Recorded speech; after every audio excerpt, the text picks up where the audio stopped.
लेकिन मेरा धीरज पराशर का देशवा ट्रांसपोर्ट का आपसे वादा है, अगर आप अंडरलोड वाली गाड़ियों को परेशान कीजिएगा, प्रताड़ित कीजिएगा, तो आपके ऑफिस के बाहर से भी मैं लाइव करूंगा और अपने बिहार के दर्शकों को दिखाऊंगा ये भ्रष्ट माइनिंग पदाधिकारी किस तरीके से ट्रक मालिकों को प्रताड़ित करने का काम करता है। आप इसको हल्के में मत लीजिएगा डीटीओ साहब, चाहे जिस भी जिले के डीटीओ हो। अगर आप अंडरलोड वाली गाड़ियों को परेशान कर रहे हैं तो आपके लिए सीधी चेतावनी है। तो खनन विभाग के एमडीओ, फोन तो आप किसी का उठाइएगा नहीं कि आप साहेब है भाई, दो विभाग आपके पास है, आपसे कौन पूछ सकता है? आपसे सवाल पूछने की हिम्मत किसकी होगी? किसी की नहीं होगी। अब आ जाते हैं खनन विभाग के नए नए टुच्चे जो पदाधिकारी बहाल हुए हैं।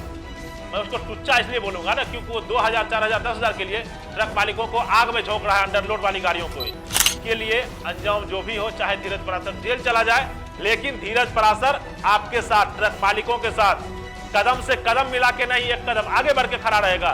ट्रक मालिकों को प्रताड़ित किया जा रहा है दिन रात 24 घंटे 365 दिन, उनके लिए सीधी चेतावनी है।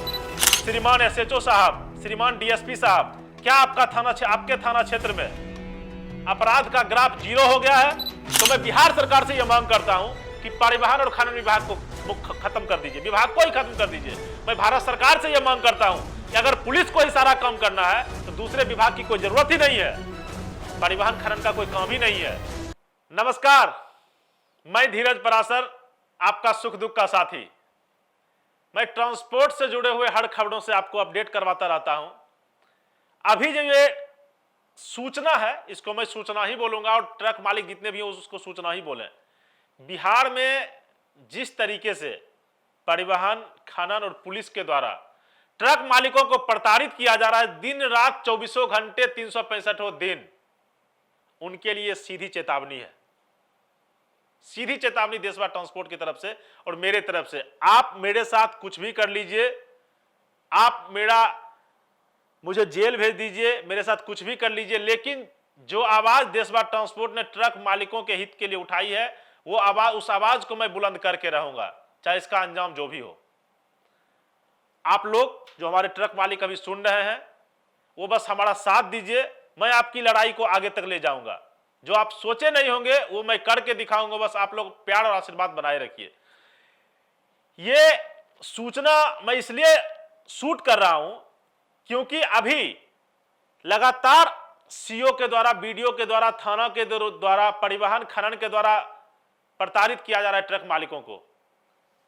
उन भ्रष्ट परिवहन और खनन के पदाधिकारियों को बता दूं, उन भ्रष्ट थाना प्रभारियों को मैं बता दूं कि आप जिस तरीके से ट्रक मालिकों को खून का आंसू रुला रहे हैं, आने वाले कुछ ही दिनों में देशवा न्यूज, क्योंकि अभी परिवहन में और खनन में लगातार विभागीय तबादला हो रहा है। आप भी जानते हैं, हम भी जानते हैं, पूरा बिहार जान रहा है। तो पहले वो पदाधिकारी बैठ जाए अपने कुर्सी पर, उसके बाद जो ट्रक मालिकों को बार बार प्रताड़ित करते हैं, मैं उन भ्रष्ट पदाधिकारियों से पूछना चाहता हूं, चाहे परिवहन के हों, खनन के हों या पुलिस के हों। पुलिस के पदाधिकारियों के लिए सीधा मैसेज यह है कि आपको ट्रक पकड़ने का फुर्सत मिलता है, श्रीमान एसएचओ साहब, श्रीमान डीएसपी साहब, क्या आपके थाना क्षेत्र में अपराध का ग्राफ 0 हो गया है? अगर हो गया हो तो कृपया विवरण दे दें, मैं अपने न्यूज चैनल देशवा न्यूज के माध्यम से उसको प्रसारित करवा देता हूं, जिससे कि बिहार की मुख्यालय भी देखी, पुलिस मुख्यालय भी देखे, भट्टी साहब भी देखें कि आपके द्वारा किए गए उत्कृष्ट कार्यों के लिए आपको सम्मानित किया जाए, राष्ट्रपति मेडल दिलाया जाए, पुलिस मेडल से आपको सम्मानित किया जाए। लेकिन अगर नहीं हुआ है ये, तो आप ट्रक मालिकों को प्रताड़ित करना बंद कीजिए, क्योंकि माननीय हाईकोर्ट का यह सीधा आदेश है कि आप किसी तरीके से ओवरलोडेड गाड़ियों को चेक नहीं कर सकते हैं, किसी भी तरीके से, क्योंकि आपके पास वो धारा, वो पावर नहीं है। और अगर आपके पास ये पावर है तो मैं बिहार सरकार से यह मांग करता हूं कि परिवहन और खनन विभाग को खत्म कर दीजिए, विभाग को ही खत्म कर दीजिए। मैं भारत सरकार से यह मांग करता हूं कि अगर पुलिस को ही सारा काम करना है तो दूसरे विभाग की कोई जरूरत ही नहीं है, परिवहन खनन का कोई काम ही नहीं है।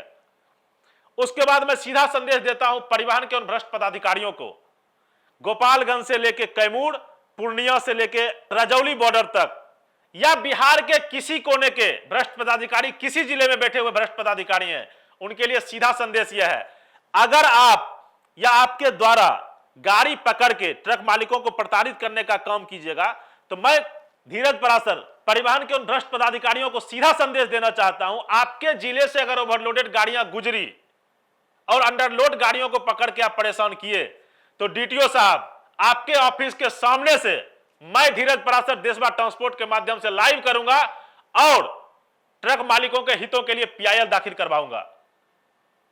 ऐसा आने वाले दिनों में मैं करूंगा। आप इसको हल्के में मत लीजिएगा डीटीओ साहब, चाहे जिस भी जिले के डीटीओ हो। अगर आप अंडरलोड वाली गाड़ियों को परेशान कर रहे हैं तो आपके लिए सीधी चेतावनी है। अब आ जाते हैं खनन विभाग के नए नए टुच्चे जो पदाधिकारी बहाल हुए हैं। मैं उसको टुच्चा इसलिए बोलूंगा ना क्योंकि वो 2000, 4000, 10,000 के लिए ट्रक मालिकों को आग में झोंक रहा है, अंडरलोड वाली गाड़ियों को। हजारों खबरें तो हमारी देशवा ट्रांसपोर्ट, देशवा न्यूज दिखा चुका है आपको, जिसमें आप देख चुके होंगे किस तरीके से सीओ, बीडीओ खनन के नाम पे पैसा लूटता है। सीओ साहब का अधिकार है सिर्फ ब्लॉक लेवल पे, लेकिन वो करते क्या है, जिला लेवल के पदाधिकारी का काम सोनपुर सीओ करे कि सोनो सीओ करे या जिस भी जहां का भी सीओ करे, वो काम करता है। तो खनन विभाग के एमडीओ, फोन तो आप किसी का उठाइएगा नहीं कि साहेब है भाई, दो विभाग आपके पास है, आपसे कौन पूछ सकता है? आपसे सवाल पूछने की हिम्मत किसकी होगी? किसी की नहीं होगी।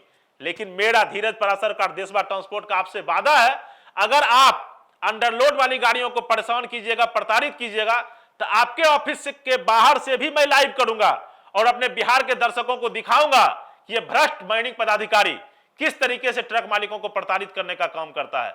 और ये सारा कुछ आने वाले कुछ दिनों में ही आपको धरातल पे नजर आएगा।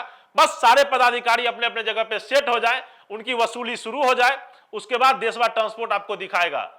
इसके लिए अंजाम जो भी हो, चाहे धीरज परासर जेल चला जाए, लेकिन धीरज परासर आपके साथ, ट्रक मालिकों के साथ कदम से कदम मिला के नहीं, एक कदम आगे बढ़ के खड़ा रहेगा।